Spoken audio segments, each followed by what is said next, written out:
Psachim, Daf Yutet Amud Aleph, bonjour. Nous avons appris hier que, contrairement à ce qu'on pensait au début, Rabbi Yossi n'est pas d'accord avec son maître Rabbi Akiva, et s'il a rapporté les paroles de Rabbi Akiva, c'était juste par respect de Rabbi Akiva, mais il n'est pas d'accord. Et que Rabbi Akiva n'est pas d'accord avec Rabbi Yossi. Alors on a bien expliqué hier pourquoi est-ce que Rabbi Yossi n'est pas d'accord avec Rabbi Akiva et comment le sait-on. Aujourd'hui, on va expliquer que Rabbi Akiva n'est pas d'accord avec Rabbi Yossi. Pourquoi? Parce que s'il était d'accord avec Rabbi Yossi, il serait arrivé à une aberrance. Puisque Rabbi Akiva, lui, il dit qu'on peut faire shlishi dans Choulin. Il apporte une preuve du pasouk qu'on peut faire, et donc dans Choulin, il existe shlishi. Maintenant, le problème c'est que Rabbi Yossi, lui, il fait un calva chomer. Il dit, si déjà le Dvoulion, celui qui est allé au mikvé, qui n'a pas attendu la nuit, est possède la trouma, on sait très bien qu'il doit attendre la nuit pour manger la trouma. Eh bien, un calva chomer, que le chéni, il peut faire shlishi pour la trouma. Et pour le kodashim, il fait un autre calva chomer. Il dit, si déjà le mechoussar kippurim qui ne peut pas manger les kodashim, alors, bien que lui, il est possède les kodashim, eh bien, calva chomer que le shlishi qui est pas soul, eh bien, calva chomer qui peut faire révi.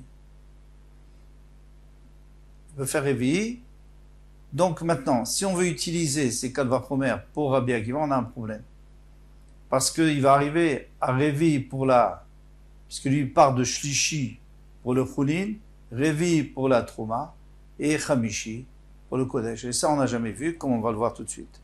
Et le Rabbi Akiva, le savoir qui Rabbi Yossi Minan, dont on sait qu'il n'utilise pas ces calva chomer, Amarli lui a dit, lo l'ishtamit tana, parce qu'il n'y a aucun tana qui a jamais rapporté ces paroles. Il n'y a personne qui a jamais dit qu'on peut faire révi dans trouma et chamishi dans kodesh, venir à Rabbi Akiva et dire que c'était les paroles de Rabbi Akiva. C'est-à-dire que Rabbi Akiva n'a jamais dit ça. Vanan, achinukum venismor, demande la Gemara, mais nous on peut compter là-dessus, parce qu'on n'a pas vu. Et il l'a peut-être dit, même si on n'a pas vu. Nafag Ravashi est sorti, c'est-à-dire il est allé chercher. Vitema Rav Kana, il y en a qui disent que c'est Rav Kana qui est allé chercher Dak, il a été pointilleux, Veshkach il a trouvé.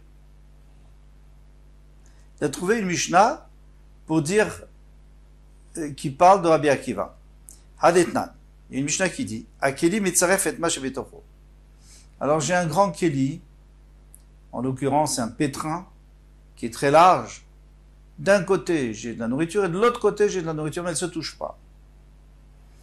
Eh bien, Akeli mitzaref et mashebetocho, il peut associer ce qui est à l'intérieur. C'est-à-dire que si moi je suis tamé, je touche, pas le Keli, je touche juste la nourriture qui est à droite, et bien la nourriture qui est à gauche, et aussi tmea parce qu'elle est dans le même Keli. C'est très étonnant, c'est un grand chidouche, mais c'est comme ça.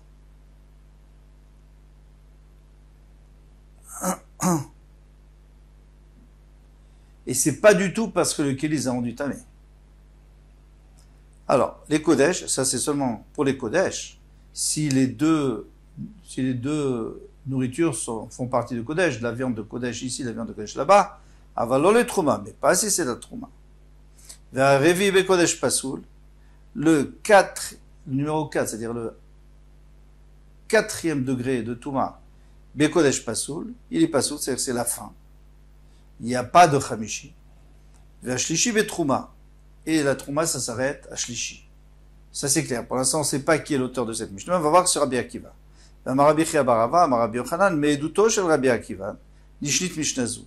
Que c'est du témoignage de Rabbi Akiva qu'on a appris cette Mishnah d'Etania, parce qu'on a enseigné dans une braïta. Aussi Rabbi Akiva. Rabbi Akiva a rajouté à solette, donc la fleur de farine avec lesquelles on fait les mnachot, les offrandes. Vers ketoret. Et les encens, vers les vona. Les vona aussi, c'est un genre d'encens qu'on mettait sur le chemapanim. Vers gerchadim, et les braises qu'on doit apporter sur le misbéach. Shimnagat vulion bemixatan. Sur lesquels on fait les ketoret.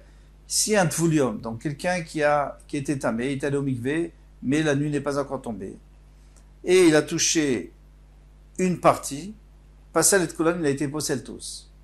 Il a rendu Passoul, par exemple, toutes les braises. Alors, il faut comprendre en quoi les braises, c'est de la nourriture. C'est pas de la nourriture. Mais on a fait une khumra parce que c'est tellement important pour nous, le Kodesh, que on a rajouté cette khumra et on le considère comme de la nourriture. Donc maintenant, il est possède et Tkulan. Mais comment veux-tu qu'il soit possède, qu'il rende Passoul? Passoul, ça veut dire que ça peut pas rendre tamé d'autres, mais c'est déchet en lui-même, il est Passoul. Comment il peut rendre Passoul? Puisque moi, maintenant, je suis chéni. Donc, je touche une braise, elle devient shlishi. Elle touche la prochaine braise, elle devient révi. La prochaine chamishi, la prochaine shishi. Jusqu'à 100. Combien il y a de braises? Il y a peut-être 100 braises. Et on a dit que toutes les braises sont psulotes. Donc, c'est pas possible. Et alors, qu'est-ce qu'il faut dire? Il faut dire que le récipient les a réunis. Et c'est pour ça qu'ils sont mais en attendant, Revi'in, Chamishilo, on voit bien que dans la Mishnah précédente, qui est maintenant, on sait que l'auteur c'est Rabbi Akiva. On a vu Revi, oui, donc Kodashim s'appelle Revi, Chamishilo, mais ça peut pas être Chamishi. Shlishi dans Trouma In, oui. Revi dans Trouma Lo, c'est pas possible. Donc, on a une preuve que Rabbi Akiva n'est pas d'accord avec Rabbi Yossi, il n'utilise pas le Chomer de Rabbi Yossi, et c'est pour ça qu'il s'arrête à Shlishi et Revi, et il va pas à Revi et Chamishi. Alma Kassavar, Tsirouf Miderabanan, alors c'est sûr qu'il pense que Tsirouf c'est Miderabanan. L'association de tout ce qu'il y a dans le Kéli, c'est Miderabanan, que ça rend assourd. Pourquoi? Parce que si l'association c'était Deoraita, eh bien, les Gechalim, c'est pas mangeable, donc Deoraita, ça devrait rien avoir du tout. Ça devrait même pas être tamé. Donc c'est sûr que c'est un problème Miderabanan. Ou Pliga de Rav Chanin. Et alors c'est une marloquette avec Rav Chanin, de Amar, Tsirouf de Oraita. Que Tsirouf, que l'association, c'est Midoraita. Shinemar Kafachat Asarazav, Mela Ketoret, qui dit que Kafachat, est écrit Kafachat Meazav, donc tu prendras une pelle pleine de, en or, Mela Ketoret, pleine de Ketoret, le passage qu'il a dit kafachat, c'est-à-dire que c'est une entité. Bien qu'en réalité, il y a beaucoup de graines dedans. Il y a beaucoup de choses dans cette. Bon, en tous les cas, voilà, ça c'est en plus qu'on nous a apporté. Maintenant, on va voir une autre Mishnah qui va nous intéresser. Dans la table, al-machat shinimtset babasa. Si on a fait la shrita d'un korban, et il y a la chair du korban, là maintenant, on veut l'utiliser, ou pour apporter sur le misbeach, ou pour manger. Et voilà qu'on trouve une machat, une aiguille. Parce que la bête a avalé cette aiguille et c'est rentré dans sa chair. A priori, pour l'instant, on a l'impression que cette aiguille est tmea. Pardon. Cette aiguille est tmea.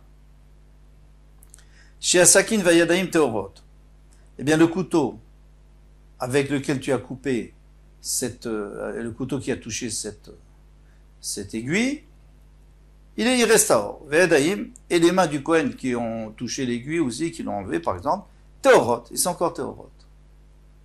Verbassar, mais la chair est tmea. Bon, la chair c'est normal qu'elle est tmea, parce que la chair c'est la nourriture et ça prend la touma. Mais maintenant, pourquoi est-ce que le sakin, pourquoi est-ce que le couteau et l'homme n'est pas? Ça, il faudra expliquer plus loin dans la Gemara. Nimtset beperesh. Mais maintenant, si ça s'est trouvé dans les excréments de la bête, à kol taor, tout est taor, parce que ça ne touche pas. Donc même la chair n'est pas tmea. Donc on peut manger, on peut la manger, on peut la offrir sur misbeh. Amar Rabbi Akiva dit Zachinu shen tumat yadayim bamikdash. Eh bien, on a de la chance qu'il n'y ait pas de tumat yadayim bamikdash, parce qu'on sait que les mains, alors, s'il y avait la touma des mains dans le Beth Amikdash, donc maintenant le Kohen il serait devenu tamé, et tout serait tamé. Et là on nous dit que le couteau et les mains ne sont pas tamés. Alors, il faut expliquer ce qui s'est passé. Shlomo Amelech a fait une xéra. Et il a dit que les mains deviennent tmeim lorsqu'on touche, bien qu'un homme ne prend pas la touma d'un kéli. Mais ils ont dit que les mains prennent la touma d'un kéli et après pour apporter les corbanotes, il faut tremper les mains au mikvé. Et pour la trouma, alors là, on n'a pas besoin de tremper, il suffit de se laver les mains. Maintenant, ça c'était quand on est sûr. Mais lorsque on n'est pas sûr, parce qu'on n'a pas vérifié ses mains, donc il est possible que les mains ont touché quelque chose, mais on ne sait pas. Alors ça, c'est une zera qu'on a fait, Béaliat, à l'étage, lorsqu'ils sont montés chez Hanina, Ben Chizkia Ben Gurion, et il y avait Bet Shammai et Bet Hillel, les Bet Shammai étaient plus nombreux que Bet Hillel, ils ont fait 18 Xerot qu'on était obligés d'accepter. Et parmi ces 18 Xerot, il y a la Xera de Stam Yadaim, c'est-à-dire les mains qu'on n'a pas vérifiées, on n'a pas surveillé, eh bien on leur donne un din de Sheni la Touma. Ils prennent un din de Sheni la Touma, donc dans le Choulin, il n'y a pas de problème, parce qu'il n'y a pas Shlishi dans le Choulin. Là, n'est pas comme Rabbi Akiva. Mais c'est un problème pour la Trouma. Et certainement, à plus forte raison, pour les Kodashim. Maintenant, pourquoi est-ce que Stam Yadaim, pourquoi des mains qui n'ont pas été surveillées, on considère qu'elles sont Sheni la Touma? C'est très difficile à comprendre. Alors, il y a une marque loquette entre les Rishonim, pour savoir pourquoi, quelle est la raison. Alors, le plus simple, c'est tout simplement que les mains, puisqu'elles vont n'importe où, elles risquent d'être sales. Et ça, c'est pas du kavod pour la trouma et pour les kodashim. Dans ce cas-là, on a quand même un problème. C'est pourquoi il faut faire tvila, pourquoi il faut les tremper, lave-les pour qu'elles soient propres. Bon, on peut dire que pour les kodashim, il faut faire un effort. Mais maintenant, il y a d'autres rishonim qui veulent dire que c'est parce qu'il risque d'avoir touché de la touma. Alors là, il y a un gros problème, c'est pourquoi elles sont shnim. Elles devraient être rishon. Pourquoi? Parce que peut-être tu as touché à Vatouma. Alors le Ran nous dit que c'est rare quand même que tu touches à Vatouma et tu remarques même pas. Parce qu'à Vatouma, c'est quoi? C'est par exemple un chéretz, un reptile mort, ou quelqu'un qui a enterré qui a un terrain en mort. Il fait attention quand même de pas nous toucher. Donc, c'est plutôt du rishon qu'on risque d'avoir touché, donc on est chéni. Alors il dit heureusement que dans le Beth Amikdash il n'y a pas ça, parce que sinon on aurait été tamé. Est-ce qu'on va s'arrêter là?